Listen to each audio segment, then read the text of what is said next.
ನಮಸ್ತೆ ಎಲ್ಲರಿಗೂ ಸ್ವಸ್ತಿಸ್ ಕಿಚನ್ಗೆ ಸ್ವಾಗತ. ಇವತ್ತಿನ ವಿಡಿಯೋದಲ್ಲಿ ಹಲಸಿನ ಗುಜ್ಜೆ ಪಲ್ಯ ಮಾಡಿ ತೋರಿಸ್ತೇನೆ.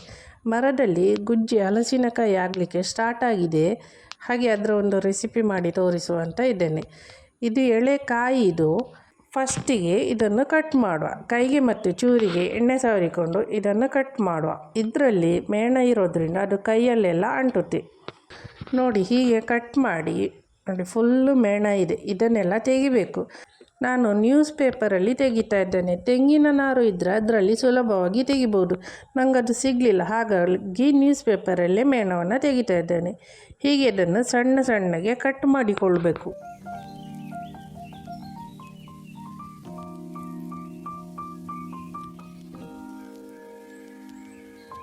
ಇದನ್ನು ಹೀಗೆ ಸಣ್ಣ ಸಣ್ಣಗೆ ಕಟ್ ಮಾಡಿಕೊಂಡು ನಂತರ ಮಧ್ಯದ ಗಟ್ಟಿ ಭಾಗವನ್ನು ಕಟ್ ಮಾಡಿ ತೆಗಿಬೇಕು.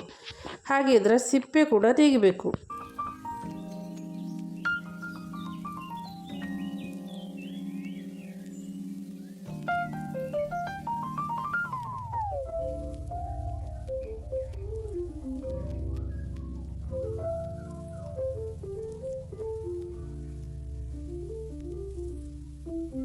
ಆಮೇಲೆ ಇದನ್ನು ಹೀಗೆ ಸಣ್ಣಗೆ ಕಟ್ ಮಾಡಿಕೊಂಡು ನೀರಲ್ಲಿ ಹಾಕಿಕೊಳ್ಬೇಕು.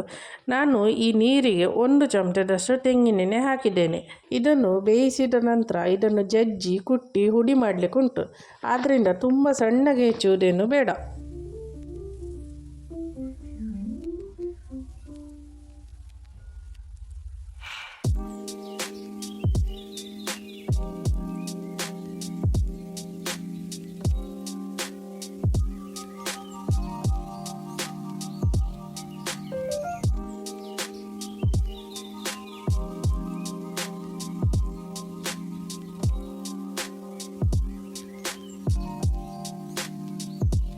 ಮಾಡಿರುವ ಗುಜ್ಜೆಯನ್ನು ನೀರಿನಲ್ಲಿ ಚೆನ್ನಾಗಿ 1-2-3 ಸಲ ತೊಳೆದು ಬೇಯಿಸಲಿಕ್ಕಿಡುವ.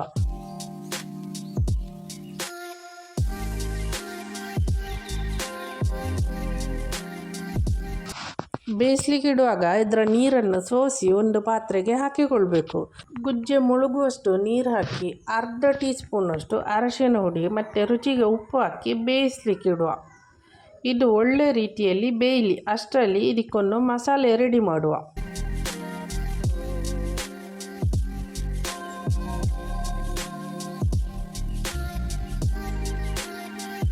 ಮಸಾಲೆಗೆ ನಾನಿಲ್ಲಿ ಒಂದು ಪ್ಯಾನಿಗೆ 1 ಟೇಬಲ್ ಸ್ಪೂನಷ್ಟು ತೆಂಗಿನೆಣ್ಣೆ ಹಾಕ್ಕೊಳ್ತಾ ಇದ್ದೇನೆ.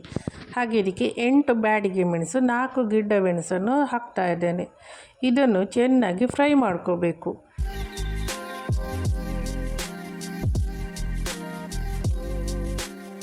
ಈಗ ಇದಕ್ಕೆ 1 ಟೇಬಲ್ ಸ್ಪೂನಷ್ಟು ಕೊತ್ತಂಬರಿ ಬೀಜ, 1 ಟೀ ಸ್ಪೂನಷ್ಟು ಜೀರಿಗೆ, ಒಂದು 7-8 ಎಸಳು ಬೆಳ್ಳುಳ್ಳಿ, ಅರ್ಧ ನೀರುಳ್ಳಿ ಹಾಕಿ ಎಲ್ಲವನ್ನು ರೋಸ್ಟ್ ಮಾಡ್ಕೋಬೇಕು. ಅರ್ಧ ನೀರುಳ್ಳಿಯನ್ನು ಮತ್ತೆ ಒಗ್ಗರಣೆಗೆ ಹಾಕ್ತಾ ಇದ್ದೇನೆ.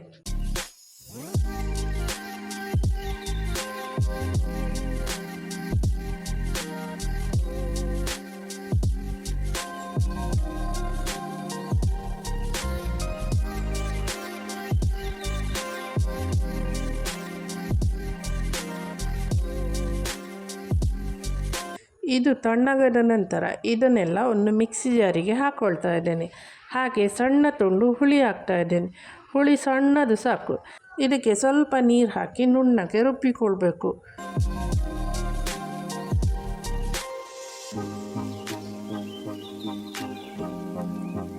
ಈಗ ಅದೇ ಮಿಕ್ಸಿಗೆ ಅರ್ಧ ಹೋಳು ತೆಂಗಿನಕಾಯಿಯನ್ನು ಹಾಕಿ 1-2 ಸುತ್ತು ತಿರುಗಿಸಿದರೆ ಆಯಿತು.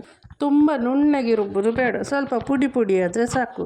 ತೆಂಗಿನಕಾಯಿ ಹಾಕಿ ಈ ರೀತಿ ರುಬ್ಬಿಕೊಂಡ್ರೆ ಆಯಿತು. ಈಗ ಹಲಸಿನಕಾಯಿ ಕೂಡ ಚೆನ್ನಾಗಿ ಬೆಂದಿದೆ. ಇದರ ನೀರನ್ನು ಸೋಸಿಕೊಂಡು ಒಂದು ಪಾತ್ರೆಗೆ ಹಾಕ್ಕೊಳ್ತಾ ಇದ್ದೇನೆ.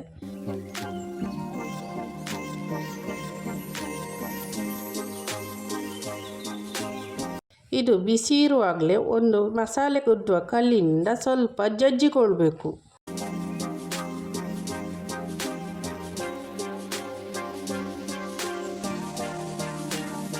ಹೀಗೆ ಜಜ್ಜಿಕೊಂಡು ಹಾಕೋದ್ರಿಂದ ಹಲಸಿನಕಾಯಿ ಎಳೆ ಎಳೆಯಾಗಿ ಬರುತ್ತೆ.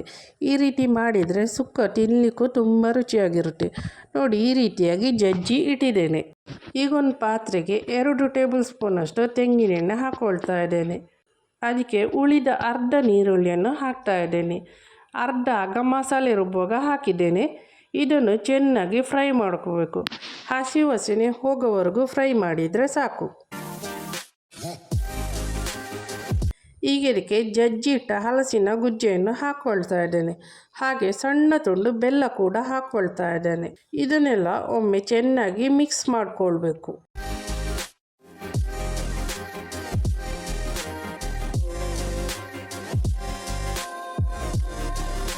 ಈಗ ಇದಕ್ಕೆ ರುಬ್ಬಿದ ಮಸಾಲೆಯನ್ನು ಹಾಕ್ತಾ ಇದ್ದೇನೆ. ಇದೆಲ್ಲವನ್ನು ಚೆನ್ನಾಗಿ ಮಿಕ್ಸ್ ಮಾಡಿಕೊಳ್ಬೇಕು. ನೀರು ಹಾಕೋ ಅವಶ್ಯಕತೆ ಇಲ್ಲ. ಹಾಗೆ ರುಚಿಗೆ ತಕ್ಕಷ್ಟು ಉಪ್ಪನ್ನು ಹಾಕ್ಕೊಂಡು ಚೆನ್ನಾಗಿ ಮಿಕ್ಸ್ ಮಾಡ್ಕೋಬೇಕು.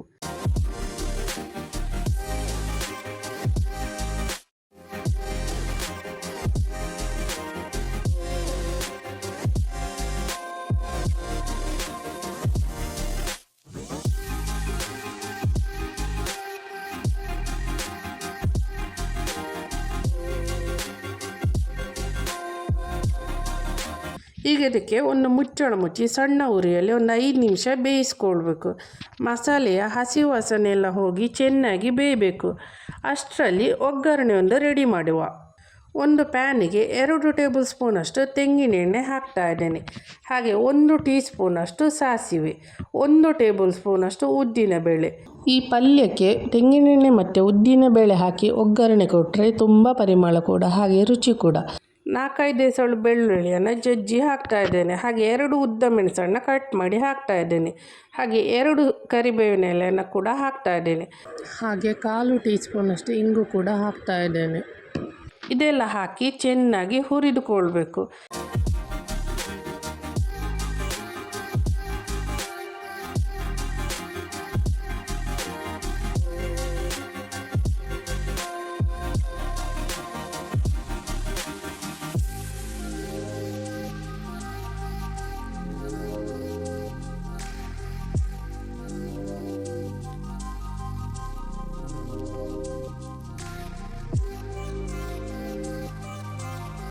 ಈಗ ಇದನ್ನು ಪಲ್ಯಕ್ಕೆ ಹಾಕ್ತಾ ಇದ್ದೇನೆ.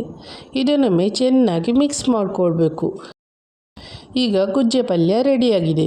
ತುಂಬ ಚೆನ್ನಾಗಿ ಮಸಾಲೆ ಎಲ್ಲ ಎಳ್ಕೊಂಡಿದೆ. ಮಸಾಲೆ ಎಲ್ಲ ಕರೆಕ್ಟಾಗಿದೆ. ತುಂಬ ಕಾಯಿ ತುರಿ ಕೂಡ ಇಲ್ಲ, ಕರೆಕ್ಟಾಗಿ ಉಂಟು. ಪಲ್ಯಕ್ಕೆ ಎಷ್ಟು ಬೇಕೋ ಅಷ್ಟು ಹಾಕಿದ್ದೇನೆ. ಮತ್ತು ಇದು ಹೆಲ್ತಿಗೆಲ್ಲ ತುಂಬ ಒಳ್ಳೆಯದು.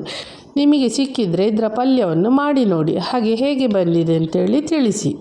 ನಿಮಗೆ ಈ ವಿಡಿಯೋ ಇಷ್ಟ ಆದಲ್ಲಿ ಲೈಕ್ ಮಾಡಿ, ಶೇರ್ ಮಾಡಿ, ಹಾಗೆ ಕಮೆಂಟ್ ಮಾಡಿ ತಿಳಿಸಿ. ಹಾಗೆ ನನ್ನ ಚಾನಲ್ಗೆ ಸಬ್ಸ್ಕ್ರೈಬ್ ಮಾಡೋದನ್ನು ಮರಿಬೇಡಿ. ಮುಂದಿನ ವಿಡಿಯೋದಲ್ಲಿ ಸಿಗೋಣ. ಧನ್ಯವಾದಗಳು.